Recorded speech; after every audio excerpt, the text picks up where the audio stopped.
নমস্কার। আজকে একটা বিষয় নিয়ে আপনাদের সামনে এসেছি। আমাদের কাছে স্পেশালি যারা আমরা হোমিওপ্যাথি প্র্যাকটিস করি, আমাদের কাছে রোগী আসছে, ডাক্তারবাবু অনেকের আর্থ্রাইটিসের ব্যথাটা, আর্থ্রাইটিস অবশ্যই একটা পুরাতন রোগ, ধীরে ধীরে সেটা বাড়ে, সেটা আমরা সবাই জানি। এই আর্থ্রাইটিসের ব্যথাটা, হাঁটুটা ফোলা, আগে এতটা সমস্যা হচ্ছিল না, দিনে দিনে যত দিন যাচ্ছে সেটা বাড়ছে। আমার সুগারের লেভেলটা আগে মোটামুটি একটা জায়গায় ছিল, কিন্তু গত কিছুদিন যাবৎ সেটা একদমই কন্ট্রোলের মধ্যে আনানো যাচ্ছে না। গ্যাস অ্যাসিডিটির সমস্যা, কলকাতাবাসী আমরা যারা, তাদের অধিকাংশই কম বেশি যখন তখন গ্যাস অ্যাসিডিটির সমস্যা আমরা ভুগে থাকি, এবং সেটা আমাদের part and parcel of life হয়ে গেছে। কিন্তু আদৌ এটা একটা রোগ, এবং সেই রোগটাকে সঠিক চিকিৎসার মাধ্যমে সেটা নিরাময় করা উচিত এবং করা সম্ভব। সেটা করে নেওয়া ভালো, কারণ যাতে এর কমপ্লিকেশনে পরবর্তীকালে অন্যরকম কোনো রোগের উপস্থিতি বা রোগ যেন না হয়।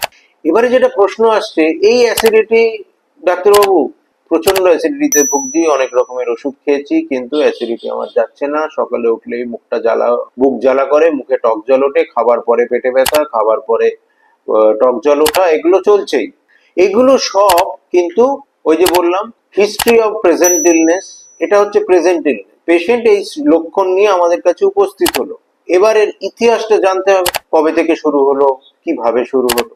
সেইটা জানতে গিয়ে একটা জায়গায় আমরা পৌঁছচ্ছি, সেটা হচ্ছে অনেকেরই এই ডিউরেশন বা ব্যাপ্তি এই রোগগুলোর 5-6 বছর ধরে। সমস্যাটা আগে হতো, কিন্তু গত 5-6 বছর ধরে এই সমস্যাটা বেড়েছে। এটা 2-3টে কারণ যদি আমরা নির্ধারণ করতে চাই। বয়স বেড়েছে, তার জীবনযাত্রার পরিবর্তন হয়েছে কিনা, জীবন শৈলীর পরিবর্তন হয়েছে কিনা, খাদ্যাভ্যাসের পরিবর্তন হয়েছে কিনা, অন্য কোনো সমস্যা বেড়েছে কিনা, লাইফস্টাইল ডিসঅর্ডারের আন্ডারে পড়ে। কিন্তু যেটা আমি এখানে বেশি হাইলাইট করতে চাই, সেটা হচ্ছে ইতিহাসটা ঘাঁটতে গেলে 5-6 বছরের সময় আমরা যদি ফিরে যাই, আমরা দেখব সারা পৃথিবীময় এক অদৃষ্টপূর্ব রোগের সম্মুখীন আমরা হয়েছিলাম, যেটার নাম কোভিড-19। এই কোভিড-19 সারা পৃথিবীতে কি তার প্রতিক্রিয়া ক্রিয়া করে গেছে, সেটা আমাদের সর্বজনবিদিত। আমরা জানি আমাদের জীবনযাত্রা সেই সময় কিভাবে স্তব্ধ হয়ে গেছিল, কিভাবে সেটা আমাদের ডাক্তার মহল, হসপিটাল, রিসার্চ ওয়ার্কার্স এবং সরকারের মাধ্যমে আমরা সেখান থেকে সেটা অতিক্রম করে এসেছি, আমরা নিজেদের রিকভার করতে পেরেছি। হয়তো অনেকেই তাদের আত্মীয় পরিজনকে হারিয়েছেন, সেই সিচুয়েশনটায় আর আমরা ফেরত যেতে চাই না। তাদের কাছে অবশ্যই এটা দুঃখদায়ক এবং বেদনাদায়ক, কিন্তু আমাদের কি মনে হচ্ছে না যে এই যে সময়কাল যেটা বলছেন রোগীরা, 5-6 বছর, এটা ওই কোভিড এর সময়ের সঙ্গে ওভারল্যাপ করে যাচ্ছে। যেই এই সময়টা আসছে, এই সময়কালটা আমরা কথোপকথনের মাধ্যমে পাচ্ছি 5-6 বছর। আরেকটু যখন আমরা জিজ্ঞাসা করছি যে আপনার কি কোভিড হয়েছিল, আপনি কি হসপিটালাইজ ছিলেন, আপনি কি কোয়ারেন্টাইন হয়েছিলেন বাড়িতে, আপনার হয়নি, আপনার পরিবার পরিজনের কাউ ছিল যার সংস্পর্শে আপনি প্রত্যক্ষ বা পরোক্ষভাবে এসেছেন, বা আপনি কাউর বাড়িতে ওষুধ দিতে গেছেন, কাউকে সাহায্য করতে গেছেন, এরকম কোনো ঘটনা, মানে যেটাকে আমরা ইংরেজিতে এক্সপোজার বলি, সেটা কি হয়েছিল? অনেক সময় সেটার উত্তর হ্যাঁ আসছে। এটা আমি দাবি করছি না যে এটার সঙ্গে বর্তমান যে সমস্যাগুলোর কথা বললাম, 2-4টে উদাহরণ আমি দিলাম, এর সঙ্গে প্রচুর উদাহরণ আছে, সেটা কোভিড এর ফলশ্রুতি। কিন্তু আমি যেটা বলতে চাইছি সেটা হচ্ছে এটার সঙ্গে ওই কোভিড এবং তার পরবর্তীকালের এই কমপ্লিকেশন গুলোর বেড়ে যাওয়া, এটা কি কোনোভাবে সম্পর্কিত নয়?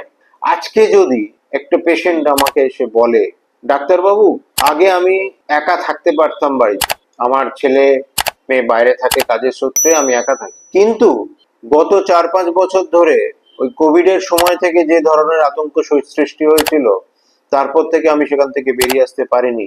আজকে আমি একা থাকতে পারি না, অন্ধকার ঘরে থাকতে পারি না, আমার ইরিটেবিলিটি অনেক বেড়ে গেছে। আমরা এটাকে অস্বীকার করতে পারবো? আমরা কি সেই 5 বছরের আগের ইতিহাস আর 5 বছরের পরের ইতিহাসটাকে ম্যাচ করাবো না? এগুলো আমার প্রশ্ন। আমার মনে হয় আপনাদের অনেকেই এই ধরনের সমস্যায় হয়তো ভুগছেন।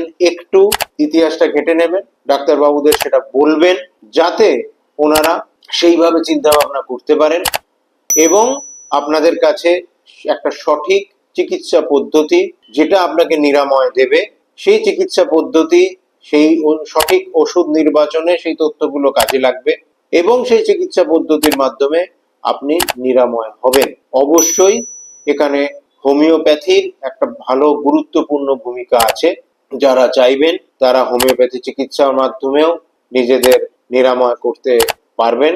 তবে selection of doctors, selection of pathy অবশ্যই আপনাদের নিজস্ব ব্যক্তিগত ব্যাপার। এই তথ্যগুলো, এই প্রশ্নগুলো আমার মনে এলো, আমার মনে হলো আপনাদের সঙ্গে শেয়ার করা প্রয়োজন, সেই জন্য এই ভিডিওটা করা।